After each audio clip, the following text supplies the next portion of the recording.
neve në ekonomi përdorim termin jo paraja publike, por paraja e taksapaguesve. Sepse në buxheti i shtetit nuk siguron asnjë të ardhur nga vetvetja, pra nuk ka një pronë që e ushtron, e zhvillon dhe mbledh të ardhur. Dhe themi ne kjo është një para publike, se është pronë publike. Përgjithsisht në këtë rast pjesa më e madhe e buxhetit publik janë para taksapaguesve të këtyre individëve që kanë qenë korrekt. Dhe këta individë në këtë rast sot ndihen më të penalizuar se ata që kanë qenë informal ose jo korrekt ose jo zbatues të ligjeve të rregullave të shtetit. Dhe ne, përgjithësisht shqiptarëve na shkon gjithmonë ajo pyetja se u ndodhi një herë, po a mund të ndodhi edhe një herë tjetër një falje, kështu që na vjen edhe si shembull për të ardhmen. Asnjëherë në këtë rast gjithmonë ka qenë këtë ditë e fundit dhe gjithmonë ka pasur gjithmonë diçka qoftë në një formë ndryshe. Pra, në këtë rast u fol për para disa viteve që do kishte një politikë, një amnisti fiskale, por edhe penale.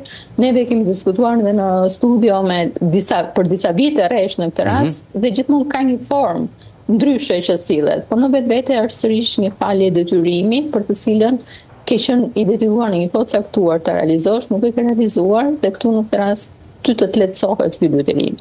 Pavarësisht në këtë rast se cila do jetë forma. Sërish në këtë rast është një lehtësim për atë që nuk e ka realizuar. Po ndërkohë, ai që e ka realizuar mund të thotë që dakord, edhe unë nuk po e realizoj më, sepse në një kohë X mund të ketë sërish. Dhe pse jo mos jemi përfitues. Pyetja e fundit, po e fundit vërtet. Nga 1 janar i vitit të ardhshëm niset vlerësimi i banesave. Ju personalisht ja sugjeroni atyre që kanë ndërmend ta shesin banesën e tyre për të bërë të rivlerësim me 5%, pra apo ta bëjnë dhe ata që nuk e kanë plan për të shitur shtëpinë e tyre? Në këtë rast, rivlerësimi gjykoj që është nevojshëm për të realizuar vetëm nga individët që kanë në plan për ta shitur. Pra se individët që nuk kanë plan ta shesin, unë nuk e gjykoj që atyre duhet të përcaktohet me detyrim ta bëjnë rivlerësimin. Ai që e kërkon ta ruaj pronën e tij, ta mbajë dhe ta trashëgoj, ai nuk ka pse e bën.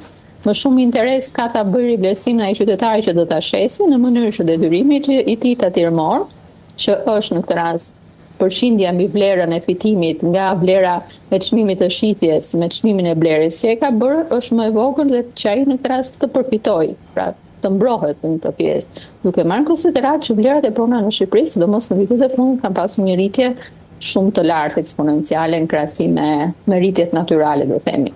Që individët cilët nuk kanë plan ta shesin, nuk kanë pse ta bëjnë vlerësimin. Ata që duan ta shesin, ata përfitojnë, pra ata janë përfituesit kryesor të një politike të tillë.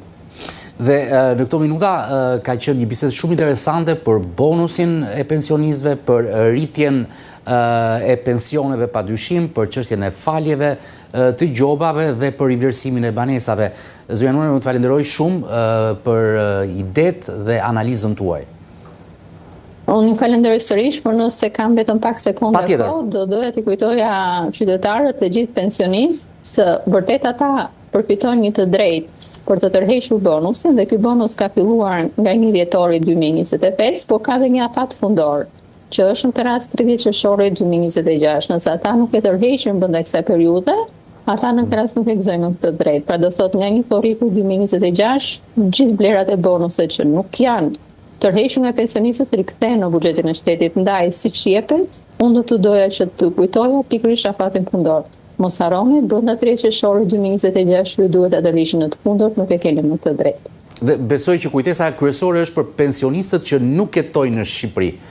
Sepse ata që jetojnë në Shqipëri besoj nuk e lënë të t'i humbi si shans apo jo. Edhe ata janë absolutisht po, dhe ata një grup shumë i madh.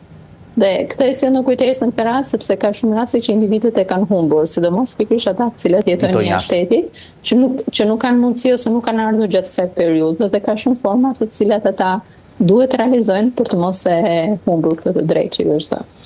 Zonja Nune, faleminderit edhe një herë, ishte kënaqësi si gjithmonë. Faleminderit sërish dhe një mbrëmje të qetë në